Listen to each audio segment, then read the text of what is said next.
আমরা তারাপীঠে এসে পৌঁছে গেছি। প্রত্যেকবার তারাপীঠে আমরা যেরকম তারা মায়ের মন্দিরে পুজো দিতে আসি, এবারও অবশ্যই এসেছি।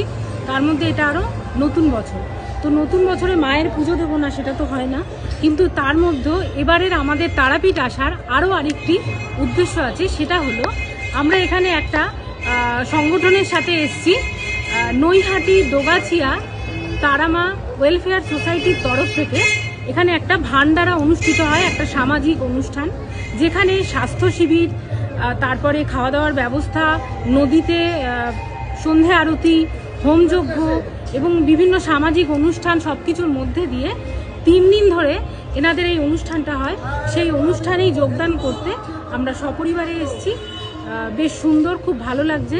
আর স্বাস্থ্য শিবিরটা দেখে আমার আরও খুবই ভালো লাগলো, কেননা স্বাস্থ্য সচেতনতা এখনকার দিনে প্রত্যেকটা মানুষের হওয়া উচিত।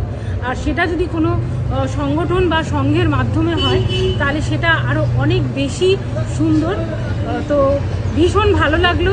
আর এখানে আমরা দুপুরবেলা খাওয়া দাওয়াও করেছি, যেরকম অনেক বড় জায়গায় প্যান্ডেলে চেয়ার টেবিলে বসে এবং খুব পরিষ্কার পরিচ্ছন্নভাবে হাইজিন মেনটেন করে সবাইকে খাওয়ানো হচ্ছে আদর যত্নের সাহায্যে।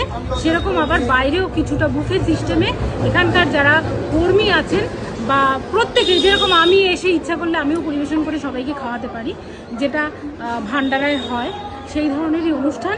আমি এবার প্রথম এসেছি, আমার খুব ভালো লাগলো। তো আপনারা ভালো থাকবেন। আজকে ভিডিওটা এখানেই শেষ করলাম। আর এই তারাপীঠ নিয়ে আমার ছোট ছোট মিনি ব্লগ বেরোবে, অবশ্যই সেগুলো আপনারা দেখতে থাকবেন। তো আজকের মতো নমস্কার।